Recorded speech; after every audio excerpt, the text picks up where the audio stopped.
Hello guys and welcome back to my channel. In today's video we are going to look into the different types of drug-drug interactions. So they are mainly of two types, pharmacokinetic and pharmacodynamic. So pharmacokinetic has four types: absorption reactions, distribution interactions, elimination interactions and metabolism interactions.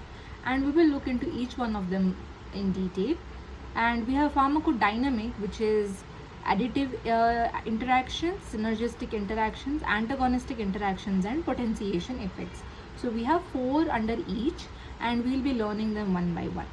When one drug changes the absorption or distribution or elimination or metabolism of another drug, these interactions are called as pharmacokinetic interactions. For example, let's look into firstly the absorption reactions. Iron binds with fluoroquinolones. So iron is a supplement and fluoroquinolones is an antibiotic. When these two medications are prescribed together, iron forms chelates with fluoroquinolones and they form an insoluble complex which causes the drug interaction, or we can say the decreased effect or use of fluoroquinolones takes place.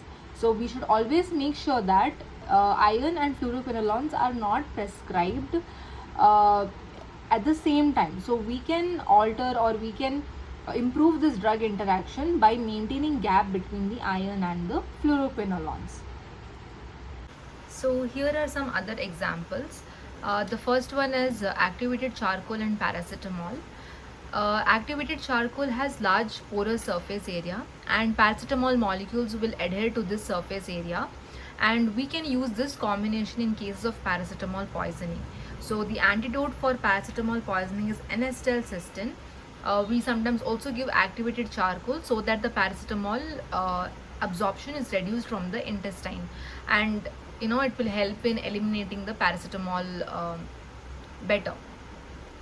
So sometimes this interaction is used intentionally in poisoning treatment. Next interaction which involves absorption is sucralfate and ciprofloxacin. So this is again a fluoroquinolone antibiotic, and sucralfate is a mucosal protective agent. So most of the prescriptions we can usually see this two combination. Sucralfate contains aluminum complex and the ciprofloxacin binds to the aluminum ions and an insoluble complex forms which is not absorbable by the body. Hence the antibiotic absorption decreases. So when we give sucralfate and ciprofloxacin, we always make sure that the timing between the two is either 2 to 3 hours of difference. Sucralfate usually we give before food, whereas ciprofloxacin we usually prefer giving it after food. Next absorption interaction is cholestyramine and warfarin.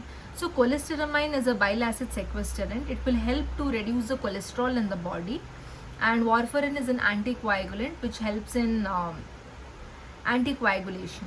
So cholestyramine is an anion exchange resin which is positively charged, and warfarin is negatively charged. So it binds to the negatively charged warfarin molecules, and then the warfarin absorption decreases. So when warfarin absorption decreases, the anticoagulation effect of warfarin reduces. If the anticoagulation effect is reduced, then we can see that most of the patients will definitely have a thrombosis risk. So it's always better that we give an alternate to cholestyramine, that is we can go for some other classes of lipid lowering agents like statins, atorvastatins or rosuvastatin. Next, let's look into distribution interactions. First one is sulfonylureas and aspirin. So this is a oral anti-diabetic medication, and aspirin is an antiplatelet medication. So usually in distribution reactions, most of the time we can see that the one drug is displacing the other drug from the protein binding site. We know that when a drug is bound to protein, it is less effective, and when a drug is in free form, it will be more effective in the body, or we can say that the free drug is able to produce more effect. So both these medications have protein loving properties. So aspirin will displace the sulfonylureas from the protein binding site, and the sulfonylureas will be more in the blood in the free form. So this is as you know, it's used to treat the diabetes. So when we give both of these together, there is chance for patient undergoing hypoglycemia, that is decrease in sugars, because this component or this drug will be more freely present in the body. Same mechanism follows with warfarin and aspirin. Warfarin is an oral anticoagulant and this is an antiplatelet. Both are protein loving molecules, and aspirin will displace warfarin from the protein binding site, and free warfarin in the body will cause nothing but bleeding. So it is a very important and a major drug interaction, but this interaction we can sometimes give in cases where person is undergoing PCI or stent. Next is methotrexate and NSAIDs, non-steroidal anti-inflammatory drugs. This combination is another major drug interaction if you see in any drug charts in the hospital.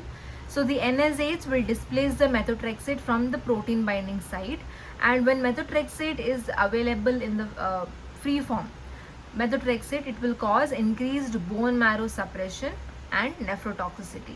So this is very important drug interaction. So we can go for some other alternative NSAIDs.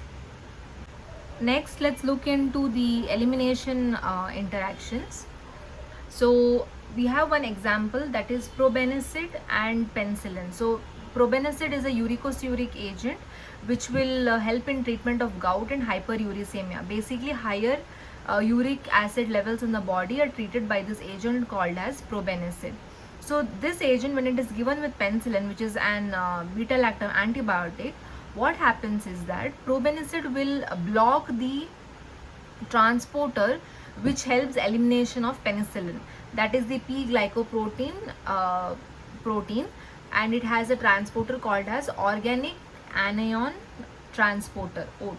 So the probenecid drug will block this transporter, and penicillin is actually usually excreted in the kidney.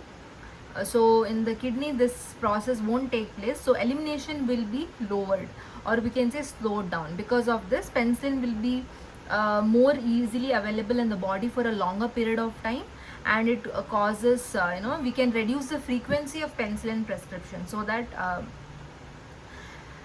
the overdose will not take place of penicillin. So an alternate agent instead of probenecid is, we can go for safer agents like allopurinol or febuxostat. So these both agents will help in the proper elimination of penicillin and will prevent overdose or over penicillin activity in the body. So in olden days this combination was given because of the lack of availability of penicillin. To boost the penicillin activity, it was always given with probenecid.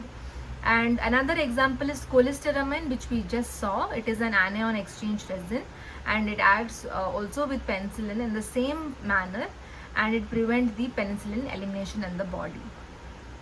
So the last part of the pharmacokinetic interactions is metabolism interactions. So these interactions are usually seen because of certain enzymes, and the group of enzymes which are involved in metabolism of drugs are called cytochrome P450 enzyme, CYP450.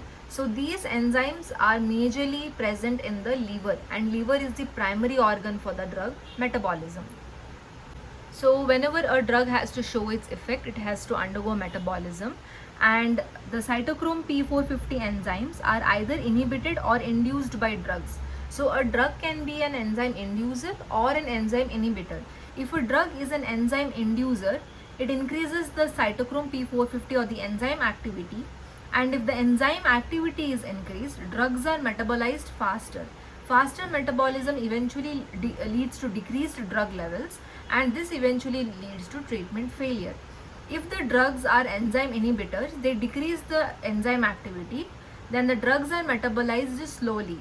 If the drugs are metabolized slowly, they are more available in the body, so increased drug levels, and this can lead to toxicity. So we must know which drug is an enzyme inhibitor and which drug is an enzyme inducer.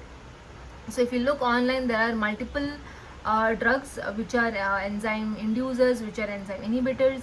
So few of them you can actually by heart using any mnemonics, and it would become easier when you go for auditing your drug charts or informing anyone about the drug interactions. So we'll look into the most common ones these days which we can see. We are going to first look into enzyme inducers. So here one drug will be an enzyme inducer, and that enzyme would be responsible for metabolism of another drug. So what happens is that if a drug is an inducer, it will increase the cytochrome P450 activity, and this can metabolize the other drug faster and can lead to the treatment failure. First example is rifampicin and warfarin. So rifampicin, as we all know, is an anti-TB medication. TB, I mean tuberculosis, and warfarin is an anticoagulant. So warfarin requires the enzyme cytochrome P2C9 for its metabolism. Only if this enzyme is there, warfarin will be broken down, and we can see warfarin's anticoagulation effect. Whenever we give it with rifampicin, it causes increased warfarin clearance, because rifampicin is an inducer of this enzyme, and this causes increased activity, or it causes increased drug metabolism of warfarin, and this causes decreased INR, international normalized ratio, and this causes thrombosis risk or clotting. In certain cases, suppose we cannot avoid giving warfarin, or we do not have any other alternative, what we can do is we can frequently monitor the INR, which shows us the clotting or the time which required for the blood to clot or to bleed, and then the dosage adjustment can be done. That is, we can increase the warfarin dose by 25%. Rifabutin is another derivative of the anti-tubercular medication with a lesser potent activity of CYP2C9. Another alternate for warfarin. So warfarin is an indirect anticoagulant. We can go for rivaroxaban or apixaban, which are direct factor 10A inhibitors, and they help in the anticoagulation. Next is carbamazepine and oral contraceptives. So carbamazepine is an anti-epileptic medication, okay, and it is also an auto-inducer of CYP3A4. Now what are auto-inducers? Auto-inducers are those enzymes, or we can say those drugs, which increase the activity of the enzyme involved in its own metabolism. So over a period of time, this carbamazepine will be reduced by itself. So we need to make sure that the therapeutic level or the therapeutic peak is maintained in the body by increasing the frequency of the carbamazepine dose or frequency. So when they're given with oral contraceptives, the carbamazepine increases the activity of 3A4. This 3A4 is required for metabolism of estrogen and progesterone. So this will cause increased metabolism of these two hormones in the body, and that will lead to ovulation and pregnancy risk.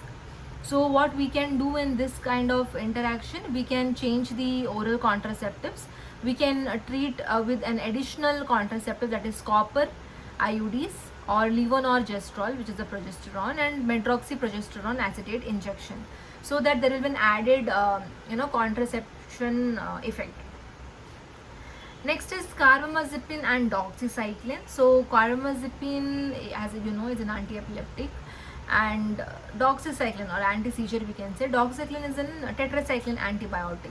So when we give this two combination, the 3A4, which is required for metabolism of doxycycline, will be increased, and the antibiotic levels in the body will lower, and therefore we can see treatment failure. So instead of doxycycline, we can go for either azithromycin, amoxicillin, cefuroxime, clindamycin, based on the clinical condition. Next, let's look into the other interactions, phenytoin and steroids. So phenytoin again helps in seizure, induces this enzyme. This enzyme is involved in breakdown of steroids, causes increased metabolism of steroid, and we can say decreased anti-inflammatory effect. So instead of phenytoin, we can go for Levipil, levetiracetam, or adjust the steroid dose so that the maintenance of the medication is there in the body at the therapeutic level. Next is phenobarbital and theophylline. So theophylline is a methylxanthin derivative, which is a bronchodilator used in asthma, COPD, and phenobarbital is CYP1A2 inducer. So this enzyme is required for metabolism of this medication. So if this is an inducer, it will increase metabolism of theophylline, and therefore we can see decreased bronchodilator effect. So we can give an alternate, that is levetiracetam or valproic acid. Then is rifampicin and antiretrovirals, for example ritonavir. When we are giving for the HIV treatment, so we can come across these both interactions, a person with HIV as well as TB. So rifampicin induces this enzyme, and this enzyme will break down the antiretrovirals, and this will cause decreased viral suppression and HIV treatment failure. So we can either go for rifabutin, or that would be a better option than changing the retroviral medications. So next let's look into the enzyme inhibitors. First one is erythromycin and theophylline combination. So this is a bronchodilator, as we know, and erythromycin is an antibiotic. Now when we are giving these two combination, erythromycin is an inhibitor of two enzymes. So one drug can be an inhibitor of more than one enzyme, but one drug cannot be an inhibitor and inducer. Same goes with an inducer. One drug can be an inducer of 2 or 3 enzymes, but not an enzyme inhibitor and an inducer. Okay. So erythromycin will inhibit this enzyme, which is involved in theophylline metabolism. Okay. And hence theophylline will not be metabolized, and in the plasma this concentration will be increased. So increased effect of bronchodilation we can see, that can lead to either arrhythmia or seizures. So we can go for an alternate. Instead of erythromycin, we can go for azithromycin, which is much more safer, or we can change the bronchodilator to either salbutamol or ipratropium. So we can go for that alternative. Next is clarithromycin and statins.